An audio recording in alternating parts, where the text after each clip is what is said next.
जय माता दी। आप सभी भक्तों का स्वागत है मेरे YouTube चैनल पूजा सहारा पर। आप सभी पर माँ भगवती अपनी कृपा सदा बनाए रखे। दोस्तों, आज हम अपने चैनल पर माँ दुर्गा सप्तशती का 5वां और 6वां पाठ का स्मरण करेंगे। माँ सप्तशती का पाठ हमें नवरात्रों में अवश्य सुनना चाहिए या कहना चाहिए। इससे माँ दुर्गा हमारी सभी मनोकामनाओं को पूरी करती है और हमारे घर में सुख समृद्धि के भंडारे भरती है। तो शुरू करते हैं। बोलो जय माता दी। महर्षि मेधा ने कहा, पूर्व काल में शुंभ निशुंभ नामक असुरों ने अपने बल के मद से इंद्र, त्रिलोकाकी का राज्य और यज्ञों के भाग छीन लिए और वह दोनों इसी प्रकार सूर्य, चंद्रमा, धर्मराज और वरुण के अधिकार भी छीनकर स्वयं ही उनका उपयोग करने लगे। वायु और अग्नि का कार्य भी वही करने लगे और इसके पश्चात उन्होंने जिन देवताओं का राज्य छीना था उनको अपने अपने स्थान से निकाल दिया। इस तरह से अधिकार छीने हुए देवतियों द्वारा निकाले गए देवता अपराजिता देवी का स्मरण करने लगे कि देवी ने हमको वर दिया था कि मैं तुम्हारी संपूर्ण विपत्तियों को नष्ट करके रक्षा करूंगी।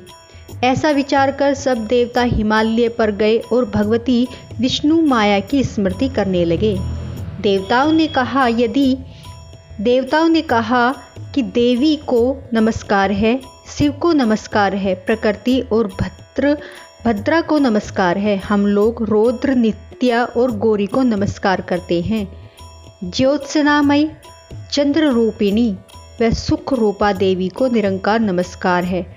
शरणागतों का कल्याण करने वाली वृद्धि और सिद्धि रूपा देवी को हम बार बार नमस्कार करते हैं और नेत्रति राजाओं की लक्ष्मी तथा स्वर्णी को नमस्कार करते हैं। दुर्गा को दुर्ग स्थलों को पार करने वाली दुर्गपारा को सारा सर्वकारिणी ख्याति कृष्ण और धूम्र देवी को सदैव नमस्कार है।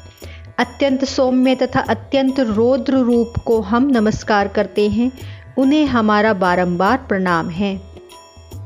जगत की आधारभूत कृति देवी को बार बार नमस्कार करते हैं। जिस देवी को प्राणी मात्र विष्णु माया कहते हैं उसको नमस्कार है।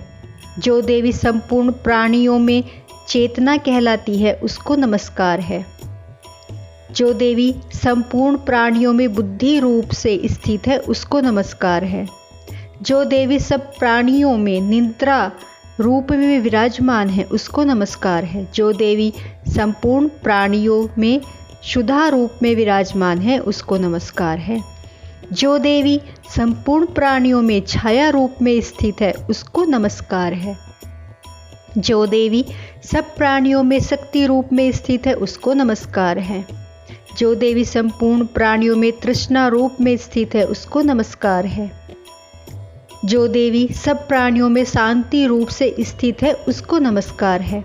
जो देवी सब प्राणियों में जाति रूप से स्थित है उसको नमस्कार है। जो देवी सब प्राणियों में लज्जा रूप से स्थित है उसको नमस्कार है। जो देवी संपूर्ण प्राणियों में श्रद्धा रूप से स्थित है उसको नमस्कार है।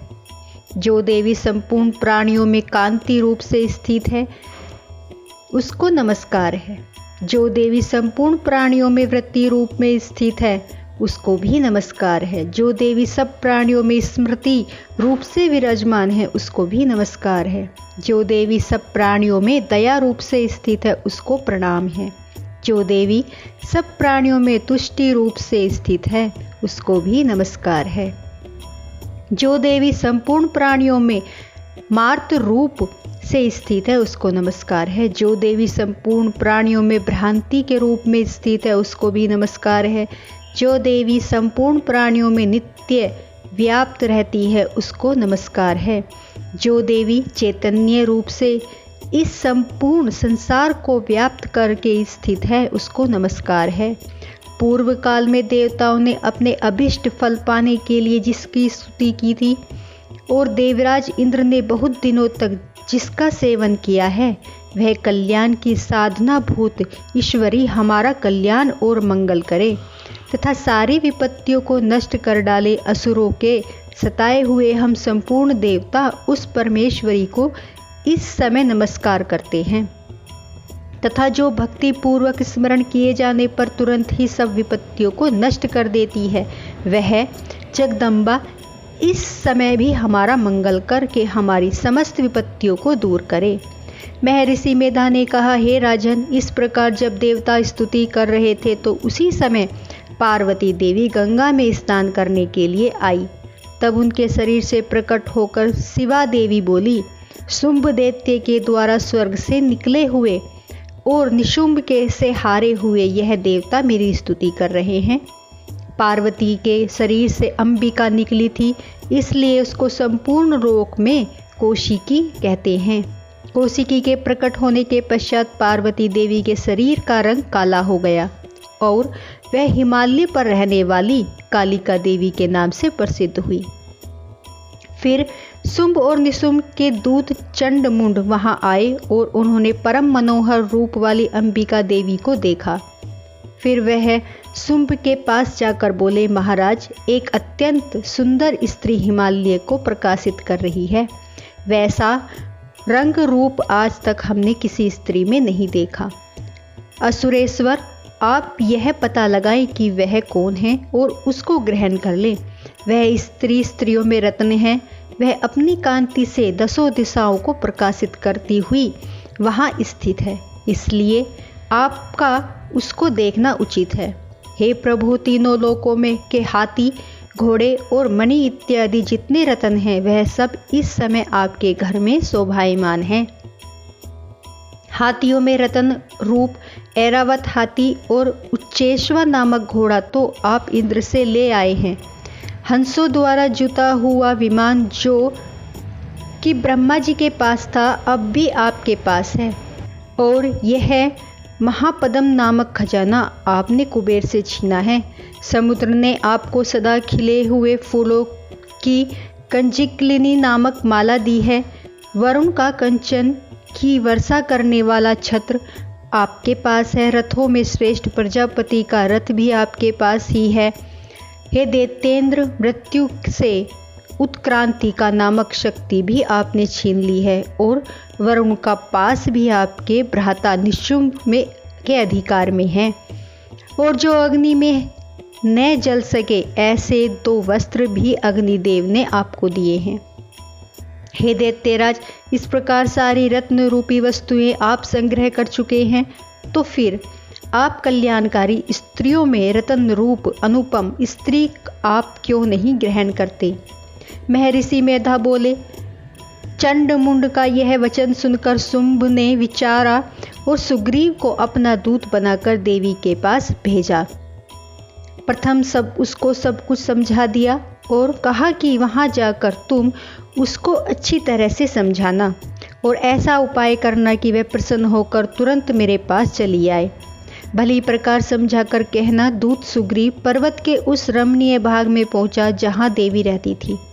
दूत ने कहा, हे देवी, दैत्यों का राजा शुंभ जो इस समय तीनों लोकों का स्वामी है, मैं उसका दूत और यहाँ तुम्हारे पास आया हूँ। संपूर्ण देवता उसकी आज्ञा एक स्वर से मानते हैं। अब जो कुछ उसने कहला भेजा है वह सुनो। उसने कहा है, इस संपूर्ण त्रिलोकी मेरे वश में है इस समय और संपूर्ण यज्ञों के भाग को पृथक पृथक मैं ही लेता हूँ और तीनों लोकों में जितने श्रेष्ठ रत्न हैं वह सब मेरे पास है। देवराज इंद्र का वाहन ऐरावत मेरे पास है जो मैंने छीन लिया। उच्चेश्वर नामक घोड़ा जो क्षीर सागर मंथन करने पर प्रकट हुआ था, उसे देवता ने मुझे समर्पित किया है। हे सुंदरी, इनके अतिरिक्त और भी जो रत्न भूषण पदार्थ देवताओं के पास थे वह सब मेरे पास है। हे देवी, मैं तुम्हारे संसार की स्त्रियों में रत्न मानता हूँ क्योंकि रत्नों का उपभोग करने वाला मैं ही हूँ। हे चंचल कटाओ वाली सुंदरी, अब यह मैं तुझ पर छोड़ता हूँ कि तू मेरे या मेरे भाई महापराक्रमी निशुंभ की सेवा में आ जाए। यदि तू मुझे वरेगी तो तुझे अतुल महान ऐश्वर्य की प्राप्ति होगी। अतः तुम अपनी बुद्धि से यह विचार कर मेरे पास चली आओ। महर्षि मेधा ने कहा, दूत के ऐसा कहने पर संपूर्ण जगत का कल्याण करने वाली भगवती दुर्गा मन ही मन मुस्कुराई और इस प्रकार कहने लगी। देवी ने कहा, हे दूत, तू जो कुछ कह रहा है वह सत्य है और इसमें किंचन मात्र भी झूठ नहीं है। शुंभ इस समय तीनों लोकों का स्वामी है और निशुंभ भी उसी तरह पराक्रमी है, किंतु इसके संबंध में मैं जो प्रतिज्ञा कर चुकी हूँ उसे मैं कैसे झुटला सकती हूँ। अतः तू मैंने जो प्रतिज्ञा की है उसे सुन। जो मुझे युद्ध में जीत लेगा और मेरे अभिमान को खंडित करेगा तथा बल में मेरे समान होगा, मेरा स्वामी वही होगा। इसलिए शुंभ तथा निशुंभ यहाँ आए और युद्ध में जीतकर मुझसे विवाह कर लें। क्या आवश्यकता है? दूत ने कहा, हे देवी, तुम अभिमान में भरी हो, मेरे सामने तुम ऐसी बात न करो।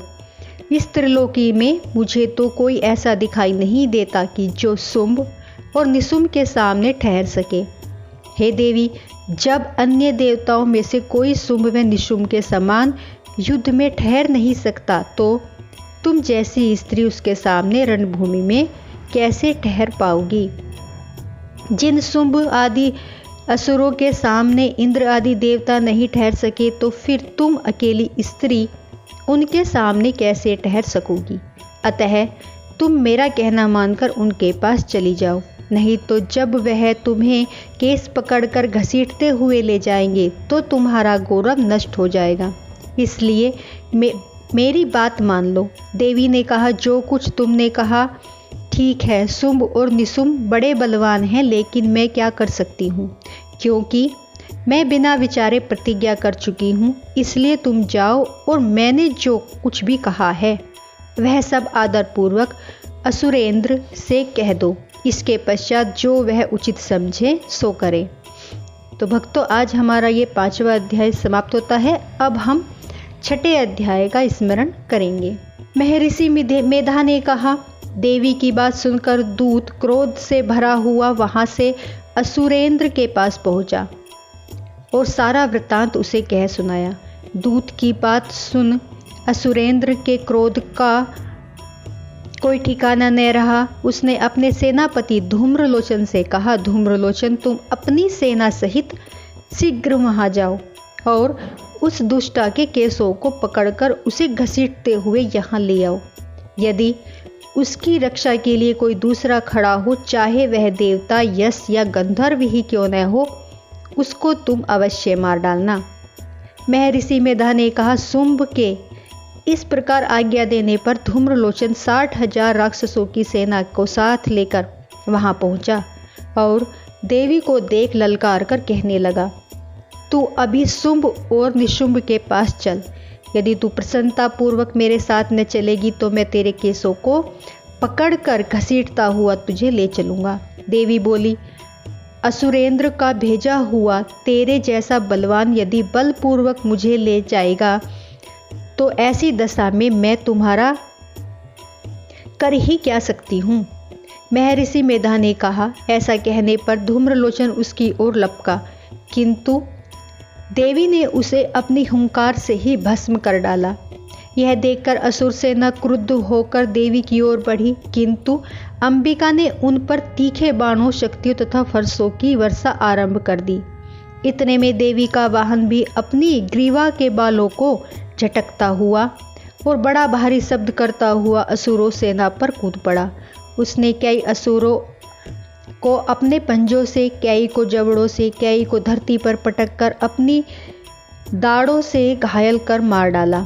उसने कई असुरों के अपने नख से पेट फाड़ डाले और कई असुरों का तो केवल थप्पड़ मारकर ही सिर धड़ से अलग कर दिया। कई असुरों को पकड़कर उनके पेट फाड़कर उनका रक्त पी डाला। इस प्रकार देवी के उस महाबलवान सिंह ने क्षण भर में असुर सेना को समाप्त कर दिया। शुंभ ने जब यह सुना कि देवी ने धूम्रलोचन असुर को मार डाला और उसके सिंह ने सारी सेना का संहार कर डाला, तब उसको बड़ा क्रोध आया। उसके मारे क्रोध के होठ फड़फड़ाने लगे। उसने चंड तथा मुंड नामक महाअसुरों को आज्ञा दी, हे चंड, हे मुंड, तुम अपने साथ एक बड़ी सेना लेकर वहां जाओ और उस देवी के बाल पकड़कर उसे बांधकर तुरंत यहाँ ले आओ।